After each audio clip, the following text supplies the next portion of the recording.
Today is Wednesday, December 11th. This is Noreen Johnson, and here are the good news headlines of the day.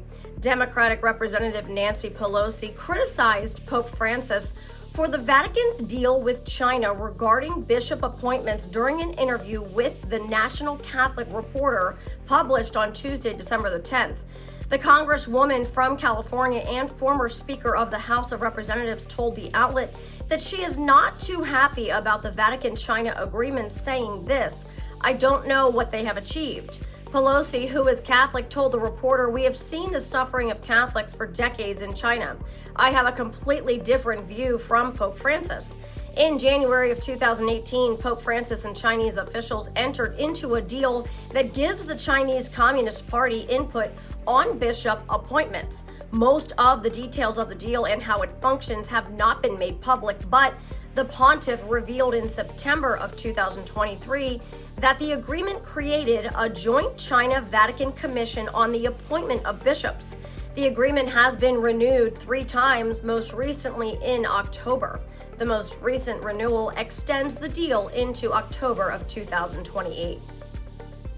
President-elect Donald Trump announced Monday that he intends to have Mark Paoletta serve another stint as the top lawyer at the Office of Management and Budget. In the role, Paoletta will help out the Department of Government of Efficiency, or DOGE, a new project headed by Elon Musk and Vivek Ramaswamy. In a post to Truth Social, President Trump said this, "Mark will work closely with our DOGE team to cut the size of our bloated government bureaucracy and root out wasteful and anti-American spending." The announcement Monday noted that Paoletta is also a partner at this Sher Jaffe law firm, served as a chief counsel for oversight and investigations in Congress for a decade, and was a key lawyer in the White House counsel's office to confirm Justice Clarence Thomas to the U.S. Supreme Court in 1991. Trump added about his selection, "Mark is a conservative warrior who knows the ins and outs of government. He will help us make America great again." And then this, as the Biden administration wraps up its dark legacy, its support of transgender issues is not being forgotten, including a handful of controversies that elicited backlash from conservatives. The president's belief is that trans rights are human rights, former White House Press Secretary Jen Psaki said within the administration's first month in office during a press conference.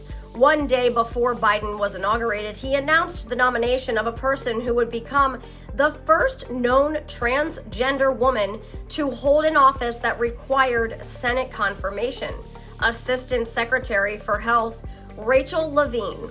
Among other achievements, during his 2023 State of the Union address, Biden announced the passing of the Bipartisan Equality Act to ensure LGBTQ Americans, especially transgender young people, can live with safety and dignity. He said this, "Our strength is not just the example of our power, but the power of our example. Let's remember the world is watching." In other news, the Commission of the Bishops' Conferences of the European Community has called on the European Union to appoint a coordinator for the fight against anti-Christian hatred in the same way it already employs coordinators to combat hate directed against Jews and Muslims. Alessandro Calcano, an advisor to the bishops on fundamental rights during his speech at the European Prayer Breakfast held at the European Parliament last week, said this, "The time is mature for the appointment of an EU coordinator on combating anti-Christian hatred in Europe. Appointing a coordinator is one of the priorities to ensure equal protection to all dimensions of this core fundamental right, including the institutional one. The need to protect places of worship and data of a religious nature, as well as better integrate the defense of religious freedom into EU policies, was also addressed during the event. The European Prayer Breakfast, attended by some 450 participants from across the continent and beyond, was held in conjunction with a panel focused on current trends of rising religious intolerance in Europe.